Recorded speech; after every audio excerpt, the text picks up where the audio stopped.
Mr. Makina, thank you again so much for coming today to be part of this for the African Development Forum and also the Berlin Economic Forum. It was very, I think, insightful to listen to your talk and also see the video to learn more about the current opportunities in Equatorial Guinea. I wanted to first ask you a question in the framework of education.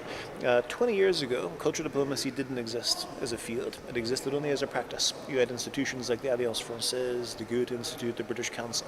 I'm proud to say at the Academy we created actually the academic field and the first MA, MBA, and PhD programs in the world. As you look around the world today, within the African context, within the global context, we see growing fragmentation. This idea of really trust between countries, between nations, seems so rare today. How important or how significant do you think it is, the academic field of cultural diplomacy in the broader spectrum? Thank you very much once again by inviting me to this magnificent event for me to really tell the story about Equatorial Guinea, which I can say very few people know here in Germany, especially in Berlin.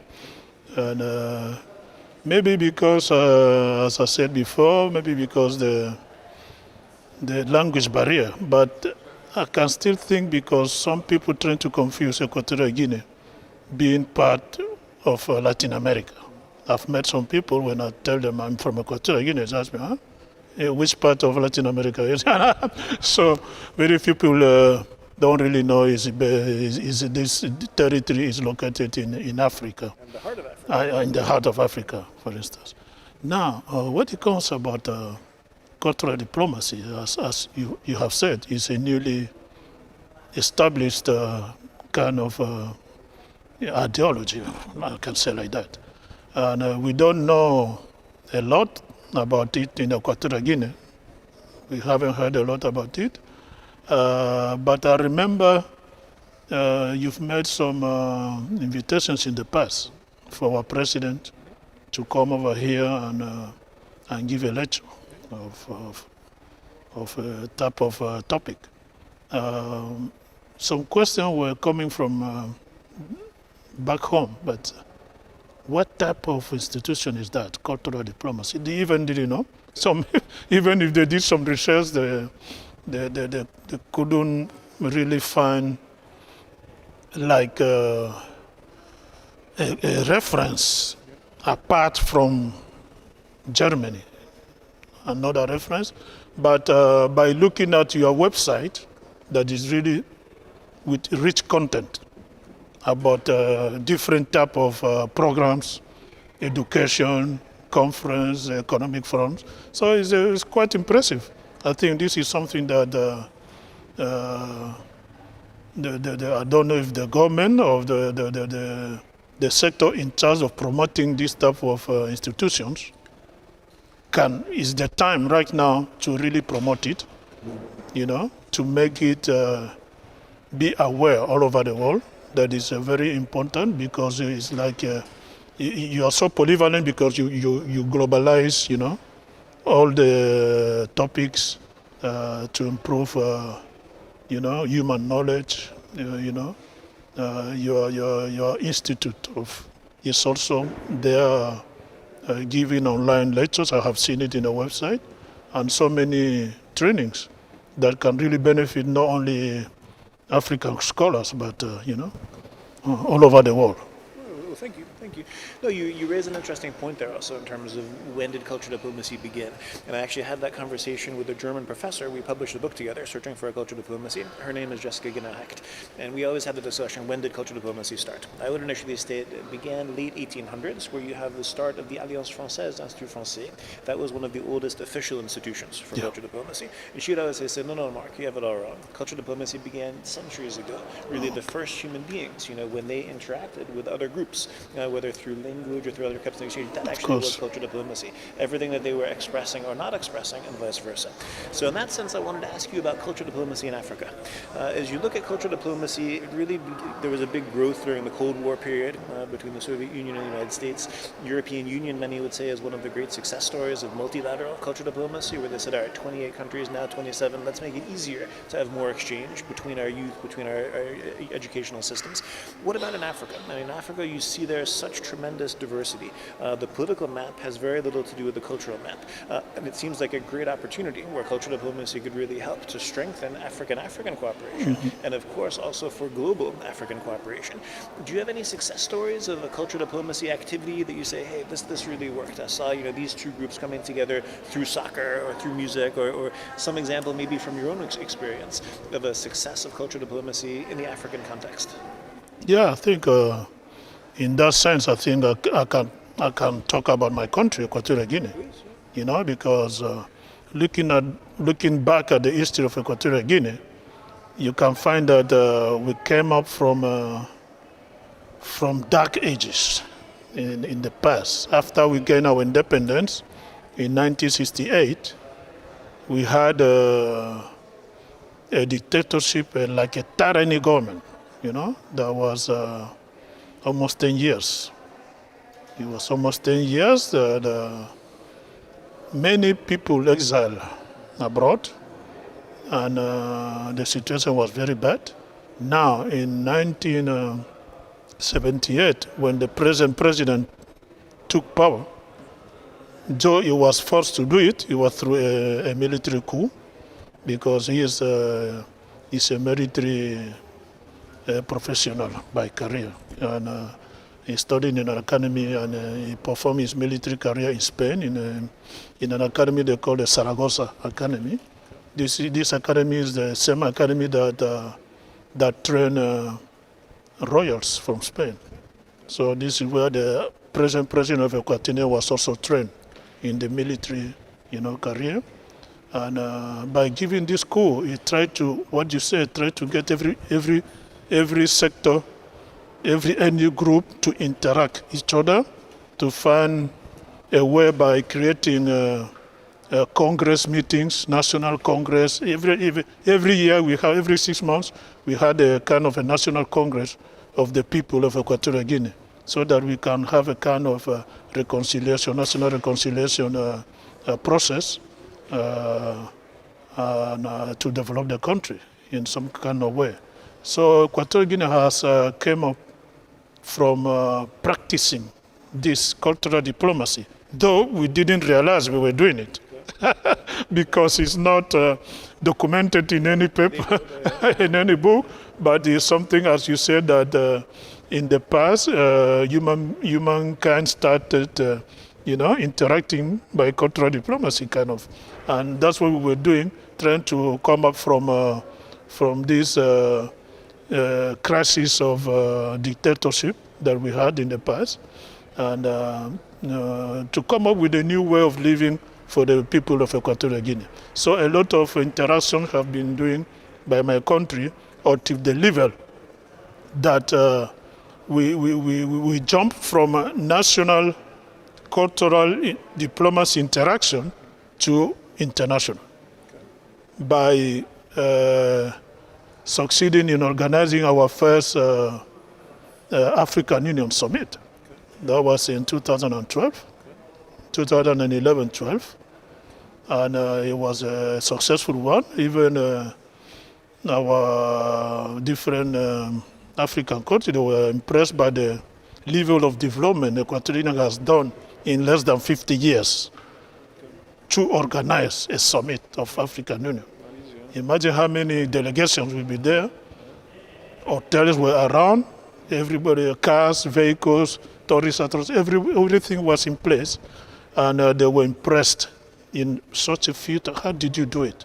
So I can tell you that cultural diplomacy was the key point of this.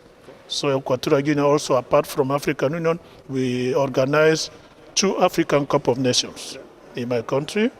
One that was done during the Ebola pandemic crisis, and our president took the courage to tell the Equatorial Guinean people, don't be afraid of Ebola. Who can stop the Ebola? You can stop it by respecting the measures, the healthy sanitary measures, and so on. So by then, who was the president of the CAF Confederation, he was a Cameroonian by nationality, seeing that Qatar wanted to host this African Cup of Nations in the Ebola pandemic crisis. He came to talk to our president. Please, Mr. President, you're a Pan-Africanist. Help us do this. Because 2 years before we organized our Cup of Nations with Gabon, and it was successful. Then Ebola came between. Nobody wanted to organize it. It was the turn of Morocco. So Morocco said, no, I don't want Ebola to be my country. I'm sorry. So Equatorial Guinea said, okay, I can do it, no problem, even with Ebola. So we succeeded in doing it, and we organized the competition very well. And it was a success, and it's a kind of way to show you that our government, our president has been practicing cultural diplomacy at large.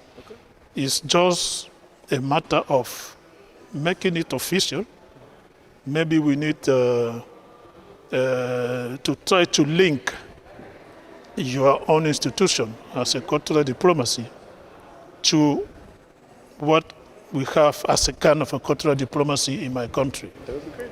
That we could benefit and learn from the positive experiences and successes you were just pointing to. Of course. And of course, for us, it would be an honor. I think the only requirement I have before doing an event in another country is a local partner. So if you can help to be that local partner. Of course we can get local partners. They are there. I can see it from there. Excellent. I can really see it from there. So we'll follow up on that. I wanted to ask you a few other questions, though. The European Union-African relations. If you look past over the last century, complicated relations, you could say during the colonial period it was the opposite of cultural diplomacy, where sometimes you had one culture, really pushing itself on another culture.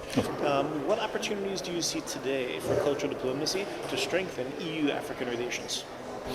I think there's, as I told you, I was in last week. It was a small group of investors, German investors, inviting African ambassadors with the objective to rethink Africa with German companies. So I was there. It was something informal. We talked to each other like that informally. They introduced themselves. They said they are valuable. They're going to find a new way of interacting with African partners and so forth, to find the right way to invest in Africa and so forth. So this is good. This is another level of doing things. So instead of formalizing really formal, meetings or conferences, like the last G20, in November here in Berlin, where they invited some African presidents, and after that, nothing has been followed up. It's good even we take the level to smaller groups, to informal interactions. I think this is where I think Europe can interact better with Africa. You can interact better with Africa, trying to reach out to Africans, not much inviting them is good to hear, but also exchange. Sometimes you go there with middle-class companies to interact directly with the people in charge of different ministries or local communities. So I think Europe needs to find a new way to approach African countries. Excellent. My next question is going to the other side of the ocean, U.S. relations with Africa and with Equatorial Guinea. Obviously, it's a long history, the American-African history, also a very complicated one. My question is, especially as you look at American administrations moving from one end of the pendulum to the other, that very much can influence how the relations are and how the cooperation is with Africa. So what is the situation now, let's say U.S.-Equatorial Guinea relations, and then if you could, U.S.-African relations as a whole? Okay, yeah, you are right. What has been happening in the U.S. administration in the last few years is very strange, not only for Equatorial Guinea or Africa, for all over the world. Because following the news, we are not even sure with whom we are expecting to deal with in the future in America. Because as you can see, President Donald Trump ruling, trying to change everything in a few years. Then President Biden coming again, trying to take things in order. Now, what we have now is something inedited. Now we're having a back-to-back, U.S. Elections again between the two men that has performed last year. So we don't expect, I don't know what we can expect from this. If we rather have President Biden as the next president or President Trump. So we don't know what to expect because, African, especially Equatorial Guinea, we've had a long-standing, very close relationship with the U.S. government. And even we had what we are having now with the German government. In the past, in the 1990s, the U.S. closed their embassy in Equatorial Guinea once, and they came back again recently in the almost 2002, because the government offered them a land, a big land, so they built their embassy there, beautiful, great, in the new, in the new capital area of the country. So this is a step we want to take with Germany because we consider Germany as a prime partner for Equatorial Guinea. So we don't want them to really go too far away from us. We want Germany to be present in Equatorial Guinea as their partners of America are doing. So Equatorial Guinea, we also had an embassy in Washington, D.C., also a consulate in Houston. So we're having a lot of trade, as you know, oil companies and so on. But only in that, we try to diversify this partnership in other sectors like tourism, some hotel buildings from the U.S., something, agriculture, something different that apart from oil. I think the new ambassador now is taking the message to the U.S. government to focus in another type of investment apart from oil and gas. And I think we want to also we are looking at having more cultural institutions from the U.S. to Equatorial Guinea. I know in the past, U.S. has been giving some scholarship to Equatorial Guinean students. They stopped doing it for some times now, but we want to recover that and also trying to establish some kind of U.S. cultural centers. I don't know if they have something like that in some other parts, but this will be good also to improve exchange of experience in culture, and this will also go along with cultural diplomacy between the two communities. Equatorial has taken a big step in that sense because the government has built an